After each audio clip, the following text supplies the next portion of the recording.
Don't touch me with those hands. Beatrice's voice iced venom, but Ara barely heard it. The ring. Her ring. Sparkling obscenely on that woman's finger. Stolen. That's what simmered in Ara's gut. A slow burn she knew she shouldn't ignite. Julian Thorne, the billionaire ogre next to her, wouldn't hesitate to crush her. And he would, quick and clean, ruin her life in a heartbeat, just like they ruined her father. But then the words tumbled out, a reckless, defiant whisper. My mother once owned that ring. They have no idea. They have no idea about the quiet kindness hidden beneath the waitress's uniform. They have no idea how her quiet kindness will change everything. In the middle of a packed, silent restaurant, she walked to their table and uttered 9 words that shattered the evening. My mother once owned that ring. What happened next wasn't just a reaction. It was an explosion that unraveled a decades-old secret, leaving everyone, especially the billionaire himself, utterly speechless. The clinking of silverware against fine china was the heartbeat of Aurelia. It was a rhythm Caldwell knew intimately, a sound that both soothed and mocked her. From her station by the service bar, she could see the entire dining room, a gilded stage where New York's elite performed their nightly ritual of wealth and influence. Soft golden light bathed tables draped in heavy white linen, glinting off diamond bracelets and the polished domes of silver cloches. Every night moved through this world like a ghost, an invisible cog in a machine of opulence she was born into but no longer belonged to. Just a decade ago, she wasn't serving champagne. She was sipping it at her family's estate in Greenwich. The Caldwells had been a name whispered, with the same reverence as Rockefeller or Carnegie, their fortune built on shipping and old-world integrity. Her father, Robert Caldwell, was a man who believed a handshake was more binding than any contract. Her mother, Serafina, was a woman of quiet elegance whose most prized possession was a sapphire ring, a custom piece from a Parisian jeweler centered with a flawless 20-carat cornflower blue sapphire known as the Star of Serafina. It wasn't just a jewel, it was a piece of their family's soul, a testament to generations of love and success. Then the world had shattered, a hostile takeover, a series of betrayals disguised as business, and the Caldwell empire crumbled. Her father's handshake philosophy was no match for the predatory sharks of modern finance. They lost everything: the estate, the art collection, the prestige. Her father, broken by the treachery, suffered a debilitating stroke, leaving him a shadow of his former self, confined to a small medical facility upstate that Aurora's meager salary barely covered. Her mother, Serafina, had passed away from a broken heart 2 years later. Her final days spent in a cramped apartment that smelled of someone else's cooking. The Star of Serafina was one of the last things to go sold in a desperate private transaction to cover the initial onslaught of medical bills.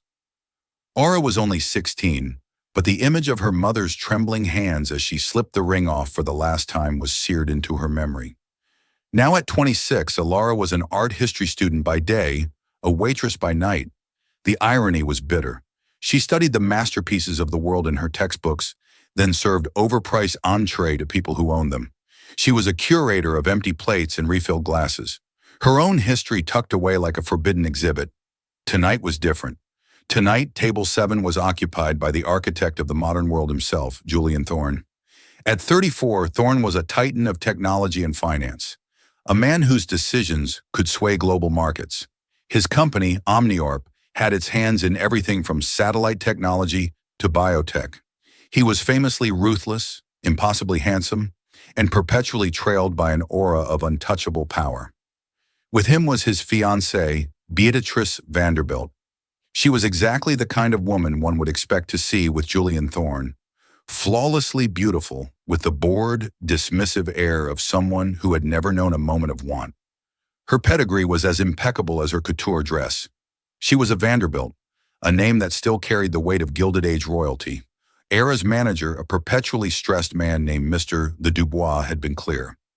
Table 7 is to be flawless, Caldwell. Mr. Thorne is particular. Do not speak unless spoken to. Do not make eye contact for too long. Just be efficient and invisible. Ayer had nodded, her face a mask of professional neutrality. She'd served arrogant billionaires before. They were all the same. They looked through you, not at you. She approached the table with a bottle of Chateau Margaux, her movements fluid and practiced. "Mr. Thorne, Miss Vanderbilt," she murmured, her voice a low, respectful hum. Julian Thorne didn't even look up from his phone, merely grunting in acknowledgement. But Beatrice extended her hand for her wineglass, and as the light from the overhead chandelier caught her fingers, Era's world stopped. There it was. It wasn't a similar ring. It wasn't a replica. It was the ring, the star of Serafina. The unique star-shaped halo of diamonds surrounding the impossibly deep blue sapphire was unmistakable. The intricate platinum filigree on the band, designed to look like interwoven vines, was exactly as she remembered.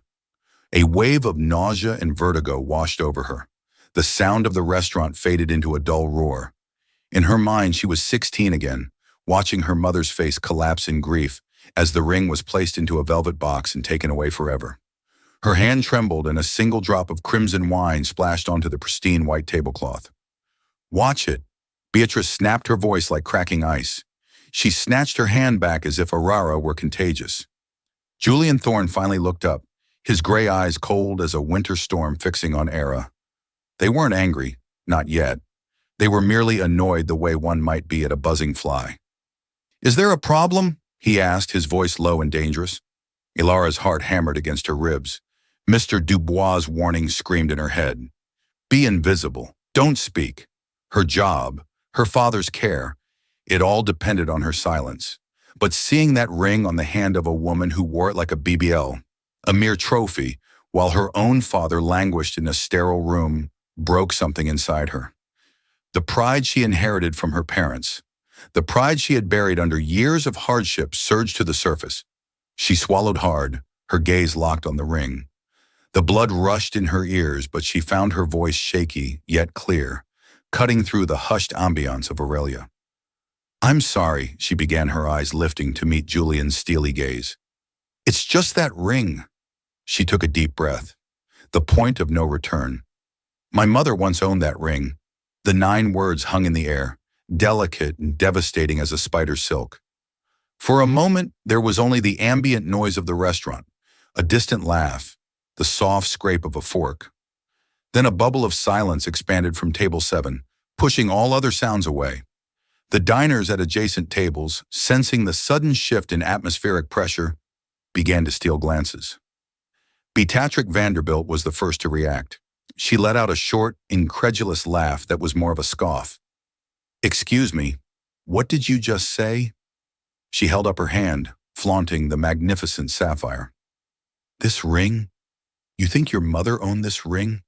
She looked Ara up and down, her eyes lingering on the simple black uniform, a silent, brutal dismissal of Era's entire existence. "Darling, this is the Thorne family heirloom. It has been in Julian's family for generations. I highly doubt it ever graced the hand of a waitress's mother." The word waitress was laced with venom, designed to shrink Ara to put her back in her invisible box. But Aurora didn't flinch. Her gaze remained fixed on Julian Thorne, who had yet to speak. His face was a mask of cold fury. His jaw was tight, a muscle twitching near his temple. He wasn't looking at her with annoyance anymore. He was looking at her with an intensity that was far more terrifying. "It's called the Star of Serafina," Aurora said, her voice gaining strength. "The sapphire is from the Kashmir region, noted for its velvety cornflower blue. The setting is early 20th century Parisian custom-made. On the inside of the band, there's a tiny, almost invisible inscription. It reads, Amulor Fati, love of one's fate. Her father's favorite philosophy inscribed as a gift to her mother. Beatrix's perfectly sculpted smile faltered. She instinctively tried to look at the inside of the ring on her finger. Julian's hand shot out, grabbing her wrist with startling force. His grip was not gentle. "That's enough," he said, his voice a low growl. His eyes, however, were still locked on Ara. They were searching, probing not for truth, but for the angle, the scam. "What is this? Some kind of shakedown? Did you research me? My fiancé? What do you want? Money?" The accusation was a physical blow. Tears pricked Laura's eyes, but she refused to let them fall. "I don't want anything," she said, her voice trembling with suppressed rage and hurt. I saw it. I couldn't not say something. That ring was my mother's whole world. It was the last piece of my family that was sold when we lost everything. The raw, unscripted pain in her voice was undeniable. It caused a ripple of discomfort at the nearby tables. People were now openly staring. Mr. Dubois was gliding towards them, his face pale with panic. "Is everything all right, Mr. Thorne?" He asked, his voice a strained whisper. Julian ignored him.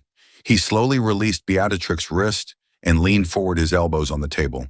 The predator was now focused entirely on his prey. "Your family," Julian said, his voice deceptively soft. "And what family would that be?" "The Caldwells," Alara replied, lifting her chin. "My father is Robert Caldwell." At the mention of that name, something flickered in Julian Thorne's eyes. It wasn't recognition, but something deeper, a shadow passing behind his cold facade. It was there for only a second, then gone. Beatrice, however, scoffed again. "Caldwell of Caldwell Shipping. I remember them. They went bankrupt years ago. A spectacular failure." She waved a dismissive hand. "So, you're a fallen princess. How tragic. It doesn't mean you can lay claim to my engagement ring. This story is pathetic." "Beatrice, be quiet." Julian commanded, his tone sharp enough to make her recoil. He had not taken his eyes off Alara. The air around the table was thick with tension, vibrating with unspoken history and a looming confrontation. The entire restaurant seemed to be holding its breath. This was the moment, the reaction that would change everything.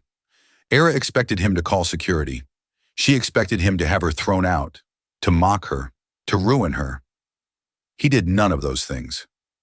Julian Thorne slowly, deliberately began to remove a black credit card, the infamous Centurion card made of anodized titanium, from his wallet. He placed it on the table. Then he looked at Lara, and his face was utterly devoid of emotion, a chilling, terrifying blankness. His voice, when he finally spoke, was not loud. It was quiet, almost a whisper. Yet it carried across the silent dining room with the force of a thunderclap. "You have 60 seconds, he began, his eyes boring into hers. "You will go to your manager. You will tell him you quit. You will collect your things and you will walk out of that door. If you are still in this building in 61 seconds, I will not only ensure you never work in this city again, I will personally call my legal team and launch a lawsuit against you for harassment and attempted fraud. So monumental you will be burying your family in debt, not paying for their care." He didn't blink. He didn't raise his voice. He didn't gesture wildly. He just delivered the sentence with the detached precision of a surgeon announcing a terminal diagnosis. The sheer calculated cruelty of it was breathtaking. It wasn't an angry outburst. It was a cold, systematic annihilation of her life. Mr. Dubois looked like he was about to faint. Beatrice smirked, a look of triumphant vindication on her face. The other patrons stared, mouths agape, speechless. He had left everyone speechless. Era felt the floor drop out from under her.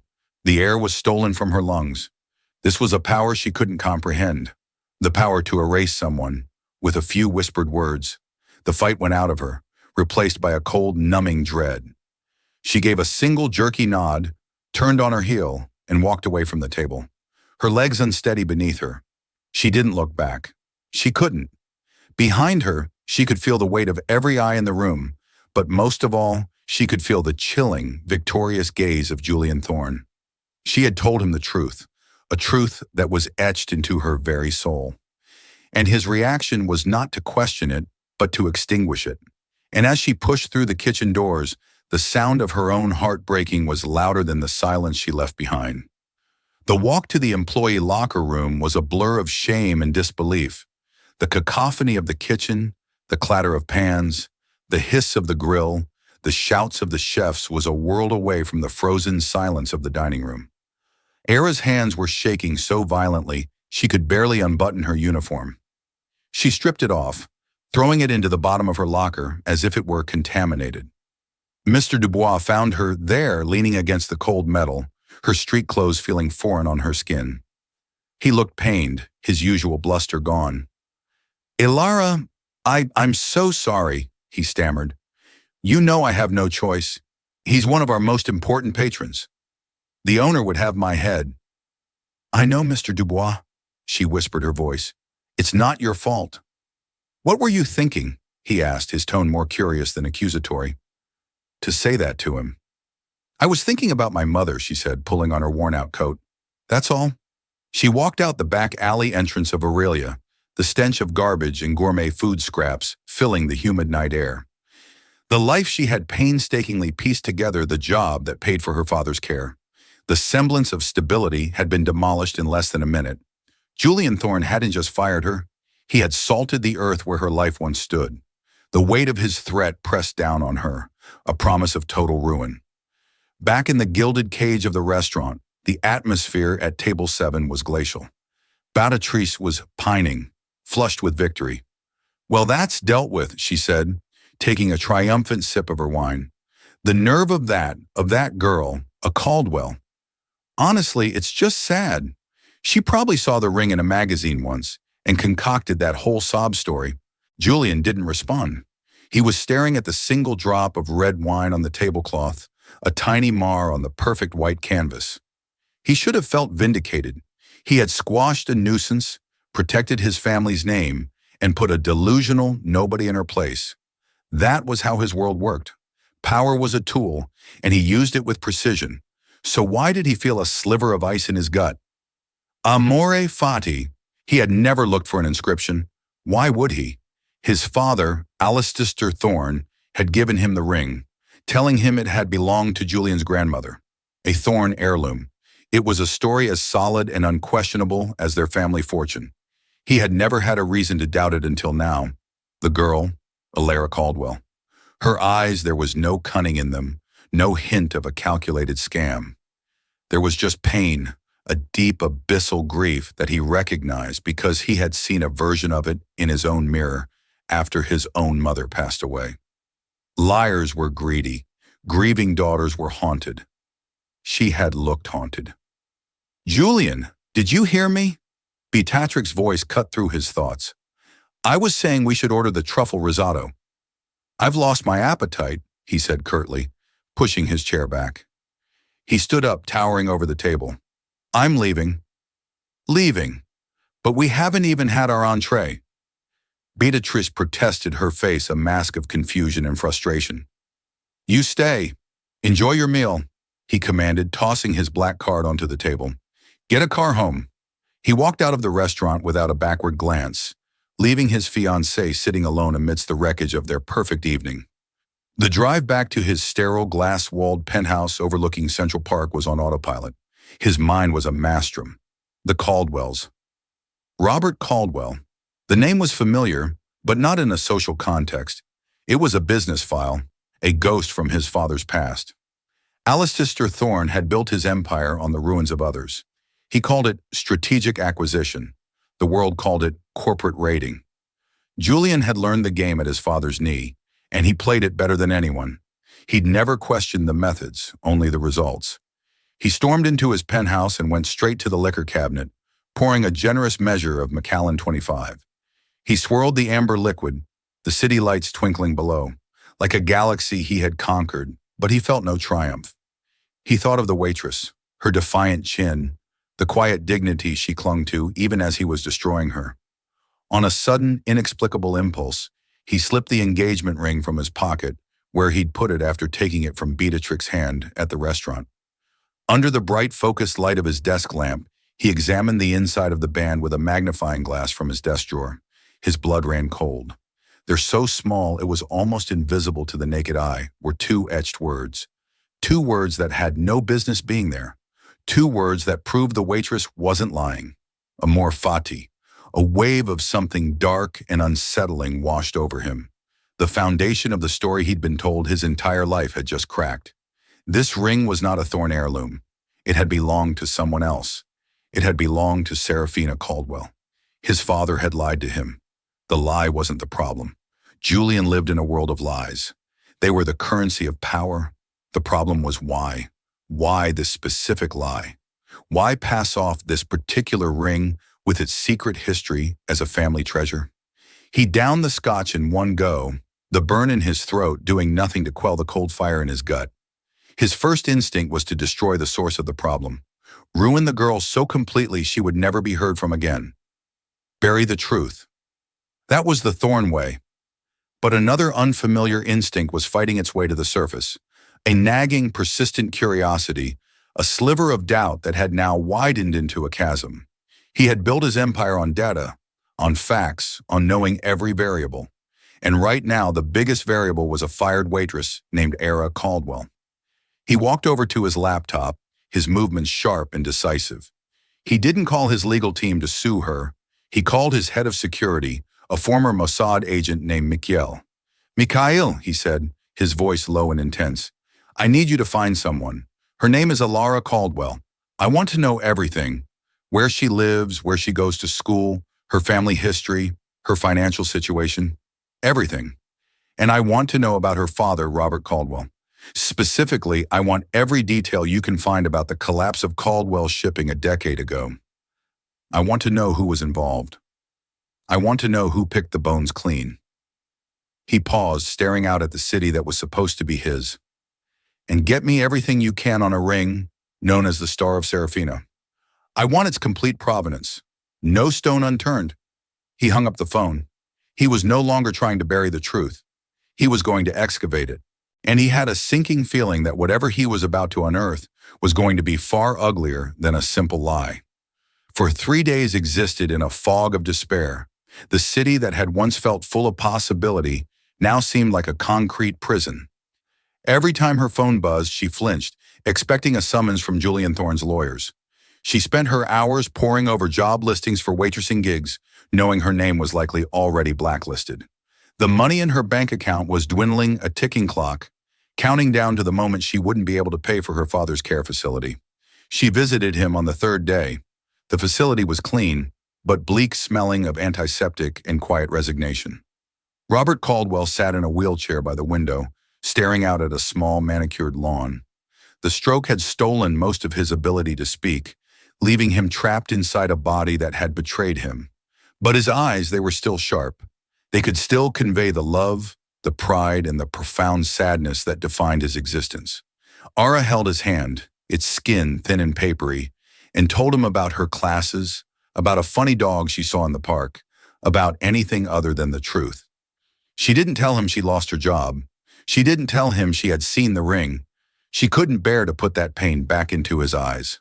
"I love you, Dad," she whispered, kissing his forehead before she left.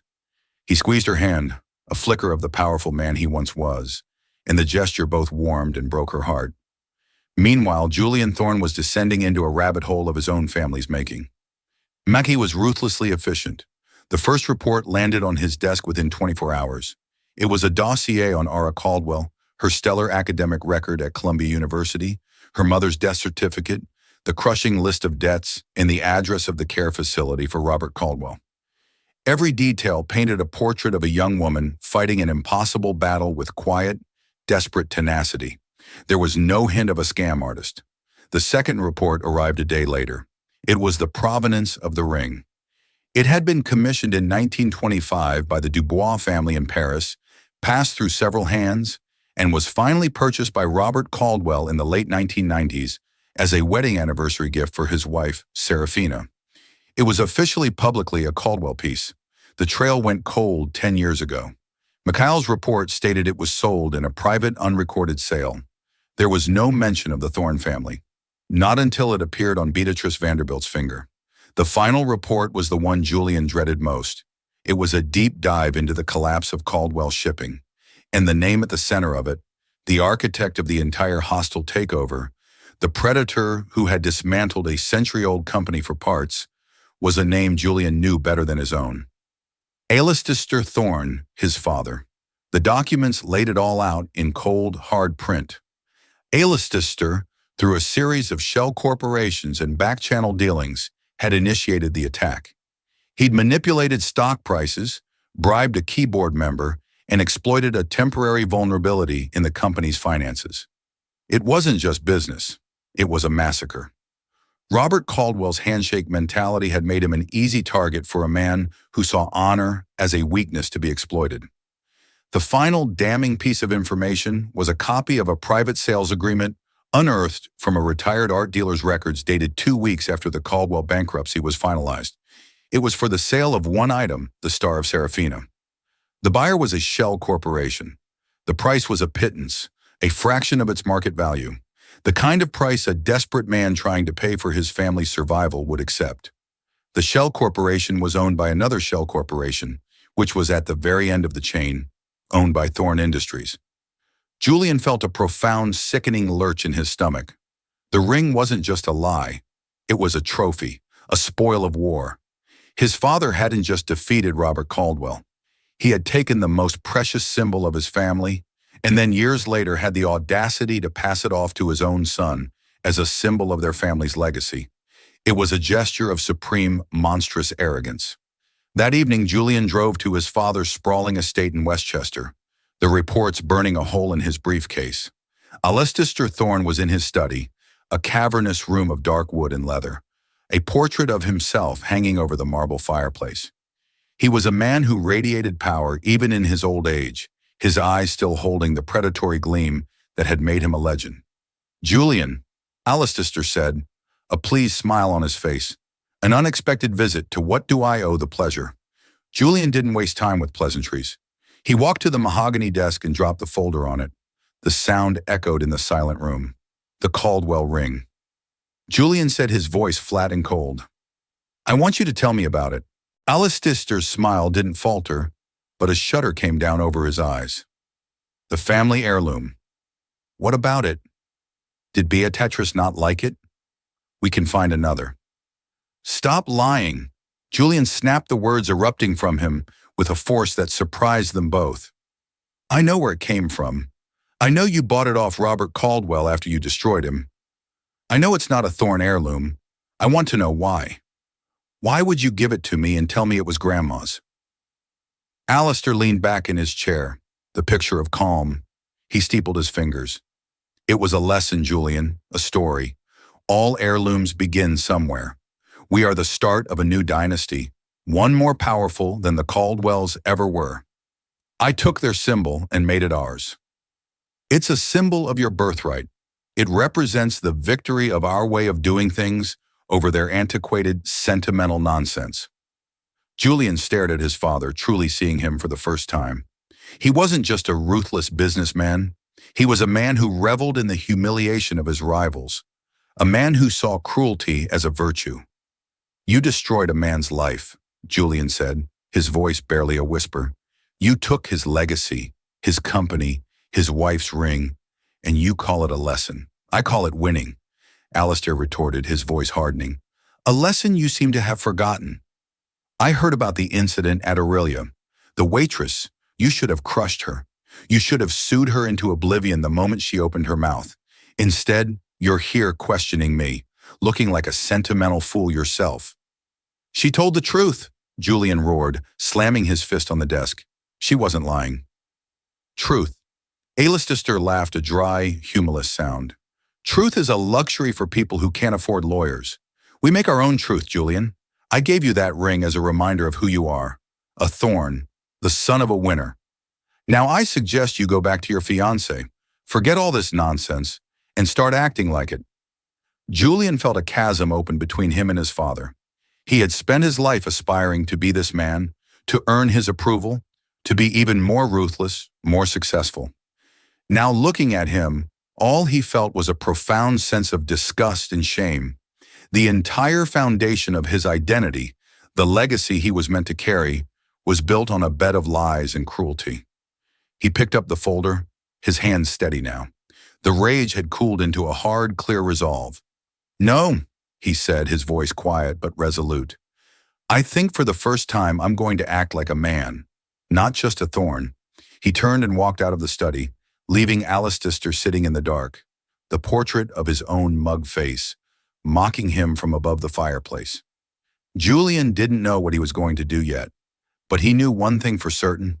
He couldn't live with the truth buried, and the only person who deserved to hear it was the one person whose life he had threatened to annihilately destroy. He had to find Caldwell. Finding Ara's apartment was easy for a man with Julian's resources. Getting out of his chauffeured Maybach in her rundown Queens neighborhood was another matter. The building was a pre-war walk-up with a crumbling facade and a faint smell of boiled cabbage in the hallway. It was a universe away from his glass tower in Manhattan. For the first time, Julian felt like an intruder, an alien species stepping into a world he had only ever viewed from a great and comfortable height. He found her door number 4B and hesitated. What was he going to say? Sorry, my father destroyed your family and I threatened to finish the job. He carried a small, heavy velvet box in his coat pocket. It felt like a lead weight on his conscience. Taking a deep breath, he knocked. The door opened a crack held by a brass security chain. One of Era's brown eyes, wide and fearful, peered out at him. The instant she recognized him, the fear was replaced by a flash of anger. What are you doing here? She demanded, her voice low and tense. Have your lawyers come to serve the papers personally? No, Julian said quickly. No lawyers. I please talk to you for a moment. It's important. She stared at him for a long moment, suspicion etched on her face. Why should I talk to you? Because I was wrong, he said the words, feeling foreign and clumsy on his tongue. And because you were right. His admission seemed to stun her more than his threats had. After a tense silence, she slid the chain off and opened the door, stepping back to let him in, but not welcoming him. Her apartment was tiny but clean. Books were stacked on every available surface, art history texts next to worn paperbacks. A small desk was cluttered with notes for her studies. On a small end table was a single-frame photograph of a beautiful smiling woman wearing the star of Serafina. Serafina Caldwell. The reality of his family's actions hit him with renewed force. You have 5 minutes, Alara said, crossing her arms. She stood by the window, putting as much distance between them as the small room would allow. Julian didn't know where to begin, so he started with the truth. I investigated your claim, he said, his voice formal. I looked into the ring's provenance, and I looked into the history of Caldwell shipping. He paused, meeting her weary gaze. You were telling the truth about everything. The inscription is there. The ring belonged to your mother, and my father, Ayla's sister Thorne, was the man behind the hostile takeover that ruined your family. Era didn't look surprised. She just looked tired, a bitter sadness settling in her eyes. So you know, she said quietly. You know, and you came here. Why to gloat? To tell me you finished the job your father started? No, Julian said, taking a step closer. I came here to apologize. He reached into his pocket and pulled out the velvet box. He didn't open it. He simply held it out to her.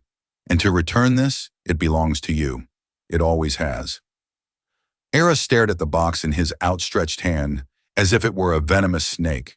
She didn't move to take it. You think you can just show up here with that ring and apologize? She asked, her voice trembling with a decade of repressed grief and anger. You think that makes it right? Do you have any idea what my family went through? My father, he sits in a chair all day, unable to speak because of what your father did. My mother died of a broken heart in a place just like this. And you? You stood in that restaurant and threatened to take the last little bit I had left. An apology and a ring. Don't fix that. Every word was a deserved blow, and Julian took them without flinching. I know they don't, he said, his voice roar with a sincerity he rarely felt. Nothing can fix it, but it's a start. I didn't know, Alara. I swear to you, I didn't know the history. My father told me it was my grandmother's. I was arrogant and cruel, and I am more sorry than I can possibly say for what I did to you that night. He placed the box on the small coffee table between them. I'm not asking for your forgiveness. I haven't earned it. I just want you to have what is rightfully yours. Era finally looked at him, truly looked at him, and for the first time she didn't see a billionaire titan. She saw a man grappling with a terrible truth, his usual mask of cold authority stripped away, revealing something more complex and pained underneath. The tension in the room was broken by the shrill ring of Julian's phone. He glanced at the caller ID. It was Beatrice. He ignored it. It rang again immediately. You should probably get that. Ara said, her tone flat. Your fiancé must be worried. She's not my fiancé anymore, Julian stated simply. Ara's eyebrows shot up. What? I ended it this afternoon, he explained. When I confronted her with the truth about the ring, her only concern was how much it was worth and whether I would be buying her a bigger one to replace it. She said she didn't want to be associated with your family's drama. He let out a humoral laugh. It turns out our entire relationship was as hollow as my father's story about the ring. That piece of information changed the dynamic in the room. He hadn't just come to apologize. He had started to dismantle the life built on that lie. He had stood up to his fiancée in a Sarah now new to his powerful father. It was a seismic shift.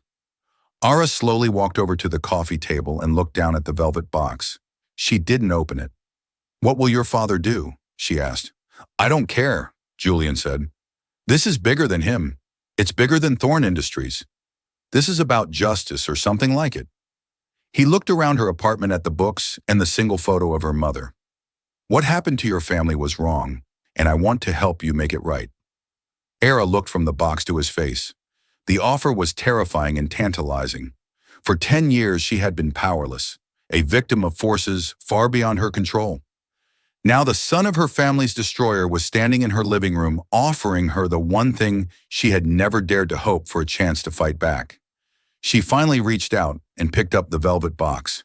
Her fingers trembled as she opened it. The star of Serafina winked up at her, its blue depths seeming to hold all the sorrow and beauty of her past. She closed the box with a soft click. "Okay, Thorn," she said, her voice steady and clear, her eyes locking with his.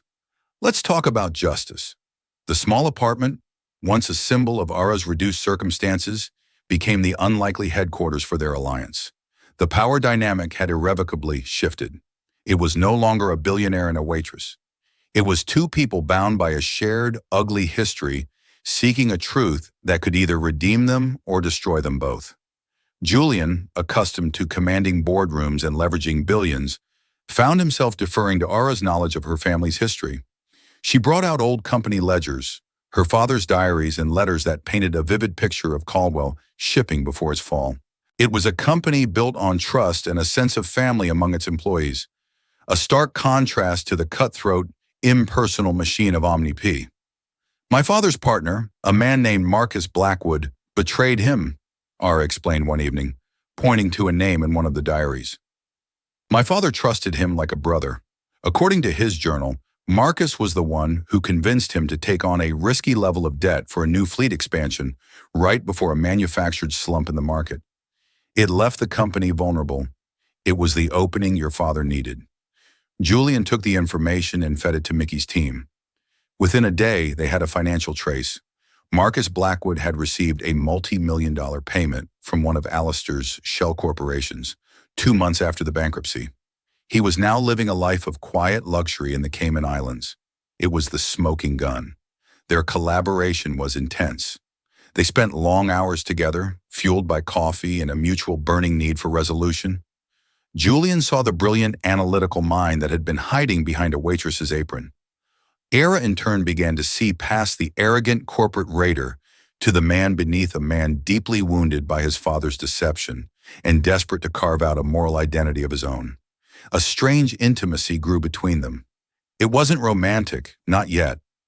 It was something forged in the crucible of their shared mission, a deep and abiding respect.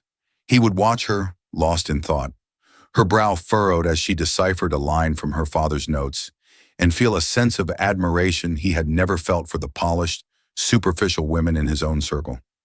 She would listen as he ruthlessly dissected a financial document, his mind a weapon of incredible precision, and see the potential for that weapon to be used for good. The ring. The star of Serafina sat on the coffee table during their meetings, a silent witness. Ara never wore it. She said it felt wrong, tainted by the journey it had taken. "It won't feel right on my finger," she told him, "until my father's name is cleared." The biggest challenge remained Alistair Thorn. As soon as Julian began digging deeper, his father fought back. Julian found his corporate accounts frozen, his access to certain company resources revoked. Alistair was sending a clear message: "Stop this or you will be cut off." One afternoon, Julian returned to his penthouse to find a Leicester waiting for him, his face like a thundercloud. "This little quest of yours ends now," Leicester seethed.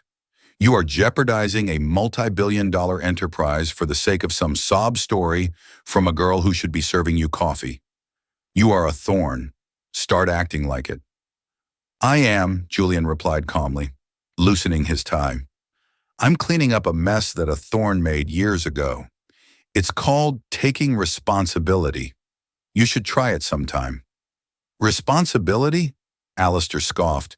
"Let me tell you about responsibility. It's to your shareholders, to your legacy, to the family name, not to the ghosts of failures you walk over on your way to the top. I'm warning you, Julian. Drop this or I will disown you. You will lose everything. I've already lost the one thing I thought I had." Julian said, his voice quiet. "My respect for my father." The finality in his tone shook Alistair. He saw that his threats were useless. Julian was no longer the son who craved his approval. He was his own man. Enraged, Alistair left. But the war had just begun. The final piece of the puzzle was a man named Richard Sterling, the former chief financial officer of Caldwell Shipping, a man who had vanished after the collapse. Ilara remembered him as a kind, nervous man who was devoted to her father. After weeks of searching, Mikhail's team located him living under a different name in rural Vermont, working as a high school math teacher. Julian and Ara flew to Vermont themselves. They found Sterling in a modest clapboard house. He was older, grayer, and his eyes were filled with a decade of fear. At first, he refused to speak, terrified of Alistair Thorne's reach. But then Ara spoke. She didn't talk about stocks or takeovers. She talked about the company picnics. She talked about how Sterling had taught her to play chess in her father's office. She talked about how her father, Robert Caldwell, had considered him family. Tears welled in the old man's eyes. The dam of his silence finally broke. He confessed everything. Alistair Thorne had not just bribed Marcus Blackwood. He had blackmailed Sterling using a personal indiscretion from his past to force him to cook the books, making the company's position look far worse than it was and creating the panic that led to its collapse.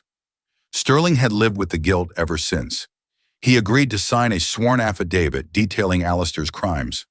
With Sterling's testimony and the financial evidence of the bribe to Blackwood, they had everything they needed.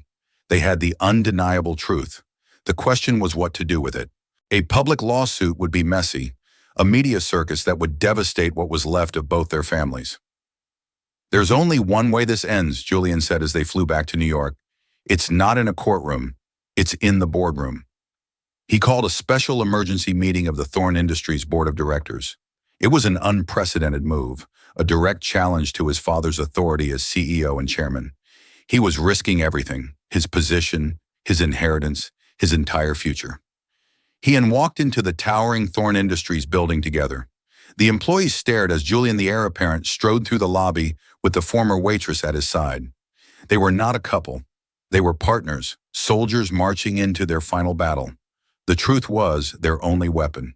The boardroom at Thorne Industries was on the 80th floor, a cathedral of glass and steel overlooking the city. It was Alistair Thorne's throne room, and he sat at the head of the long marble table, his face a mask of cold fury. The 10 board members, powerful men and women who owed their fortunes to Alistair, looked on with a mixture of confusion and trepidation. Julian stood at the opposite end of the table, with Ara seated calmly to his right. She wasn't dressed as a waitress or a student. She wore a simple, elegant gray dress. Her posture erect, her gaze steady. She was no longer a victim. She was a Caldwell, reclaiming her family's honor. "Thank you all for coming on such short notice," Julian began, his voice echoing in the silent room. "I have called this meeting because a matter of grave importance concerning the ethical foundation of this company has come to my attention. It concerns an acquisition made over a decade ago, the company formerly known as Caldwell Shipping." Alistair slammed his hand on the table. "This is a private family matter, Julian. It has no place here. This meeting is adjourned." "It ceased to be a family matter," Julian retorted, his voice cutting through his father's bluster when company funds were used to bribe, blackmail, and fraudulently dismantle a competitor. And it became a board matter when the CEO of this company began using his corporate power to obstruct an investigation into those crimes. He proceeded to lay out the entire story, his presentation as precise and devastating as a legal indictment. He presented the bank records proving the bribe to Marcus Blackwood. He read key passages from Richard Sterling's sworn affidavit detailing the blackmail. His narrative was cold, factual, and undeniable. He stripped away the myth of Alistair Thorne, the brilliant strategist, and revealed the truth. Alistair Thorne, the criminal. The board members shifted uncomfortably in their seats. They were loyal to Alistair, but they were more loyal to the company's stock price and their own reputations. A public scandal of this magnitude would be catastrophic. Finally, Julian looked directly at his father. The evidence is overwhelming. It is clear that Alistair Thorne acted illegally and unethically, exposing this company to immense legal and financial risk. Therefore, I am formally making a motion for his immediate removal as CEO and chairman of the board, effective immediately. A stunned silence fell over the room. Julian had not just challenged his father, he had declared war on him in front of his own court. Alistair rose to his feet, his face purple with rage. "You ungrateful whelp!" he spat at Julian. "You would throw away your own father, your own legacy for her." He gestured contemptuously at Aurora. Era met his gaze without flinching. "He isn't doing this for me," she said, her voice clear and strong. "He's doing this for the name you tarnished. The name Thorne." That was the final blow. The board saw it. Then this wasn't just about the past, it was about the future. They could side with the corrupt aging lion or with the young principled leader who was trying to save the company from his father's sins. One by one they voted. It was almost unanimous. Alistair Thorne was stripped of his titles and forced into retirement. His reign was over. Julian was voted in as the interim CEO. In the aftermath, Julian didn't seek to destroy his father further. The public story was that Alistair was stepping down for health reasons, but in the circles where it mattered, the truth was known. The real justice was not in a prison sentence, but in the quiet, complete dismantling of his power and reputation. The most important part of the resolution happened privately. Julian, as head of Thor Industries, drew up a settlement. It wasn't charity, it was reparations. A significant sum was transferred to a trust for the Caldwell family, enough to ensure Robert Caldwell would receive the best care for the rest of his life and to restore a measure of the wealth that had been stolen. Furthermore, Julian established a charitable foundation in Serafina, Caldwell's name, dedicated to promoting ethical business practices. A week later, Julian found Dara at her father's care facility. She was sitting with him by the window, and for the first time in years, she saw a genuine, peaceful smile on her father's face. Julian waited until she came out. "How is he?" "He's better," Ara said, a real smile gracing her own lips. "The new facility is wonderful. He seems at peace. He knows. I think somehow he knows we won."